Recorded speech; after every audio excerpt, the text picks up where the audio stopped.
বন্ধুরা সবাই কেমন আছেন? আশা করি সবাই ভালো আছেন। বন্ধুরা আপনারা যদি অল্প বাজেটের ভিতরে একটি গেমিং ফোন কেনার কথা ভাবেন তাহলে আজকের এই ভিডিওটি শুধুমাত্র আপনার জন্য। তো চলুন এই ফোনের রিভিউ করব আজকে, আর এই ফোনের দিক, ভালো দিক এবং খারাপ দিক সব এই ভিডিওতে দেখানো হবে। তার সাথে দেখানো হবে এই ফোনটির ফুল স্পেসিফিকেশনগুলোকে। তো বন্ধুরা এই ভিডিওটি শুরু করার আগে যে কথা না বললেই নয়, আপনারা যদি আমার এই চ্যানেলে নতুন ভিউয়ার্স হয়ে থাকেন তাহলে অবশ্যই আমাদের এই চ্যানেলটি সাবস্ক্রাইব করতে ভুলবেন না। অলরেডি যদি আমার এই চ্যানেলটি সাবস্ক্রাইব করে থাকেন তাহলে অসংখ্য ধন্যবাদ। তো চলুন বেশি কথা না বলে ভিডিওটি শুরু করা যাক।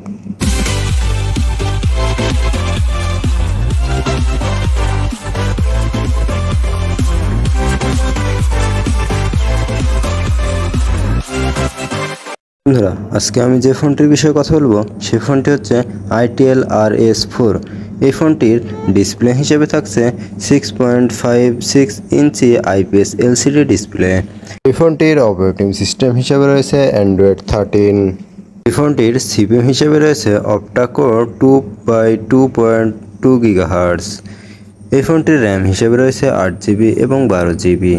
এই ফোনটির এক্সটার্নাল রোম হিসেবে রয়েছে 128GB 256GB।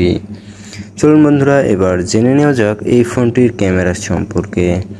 এই ফোনটিতে মূলত একটি ক্যামেরা রয়েছে। মেন ক্যামেরা হিসেবে রয়েছে 50 মেগাপিক্সেল ক্যামেরা এবং এই ফোনটির ফ্রন্ট ক্যামেরাতে রয়েছে 8 মেগাপিক্সেল ক্যামেরা। এই ফোনটির ব্যাটারি ব্যাকআপে রয়েছে 5000 mAh ব্যাটারি। এই ফোনটির চার্জিংয়ে থাকছে 45 ওয়াট ফাস্ট চার্জিং। তো চলুন বন্ধুরা এবার জেনে নেওয়া যাক এই ফোনটির অফিসিয়াল প্রাইস কত। ITEL RS4 এই ফোনটির অফিসিয়াল প্রাইস 15,000 টাকা। 8GB র্যাম, 256GB রোমের ক্ষেত্রে। এই ফোনটির বিল্ড কোয়ালিটি এবং কালার কোয়ালিটিটা অনেক সুন্দর, গর্জিয়াস লাগে দেখতে।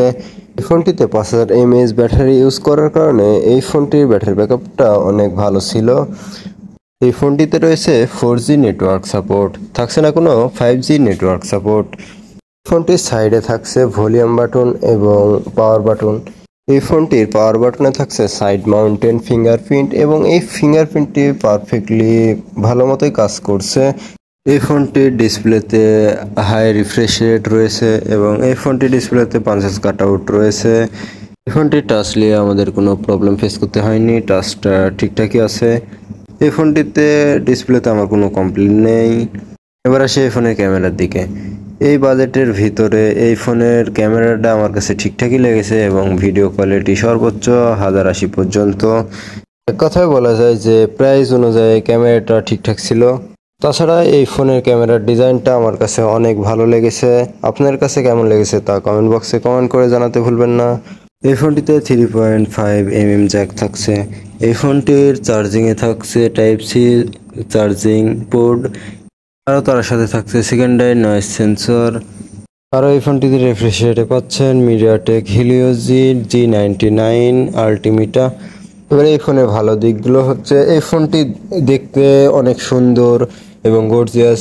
তারপরে এদিকে হচ্ছে ডিসপ্লের দিকে, ডিসপ্লে হচ্ছে পাঞ্চেল কাট আউট থাকার কারণে ডিসপ্লেটা অনেক ভালো এবং সবচেয়ে ভালো যেটা সেটা হচ্ছে এই ফোনে 5000 mAh ব্যাটারি, সাথে থাকছে 45 ওয়াট ফাস্ট চার্জিং, যেটি মাত্র 30 মিনিটে 80% চার্জ তুলতে সক্ষম।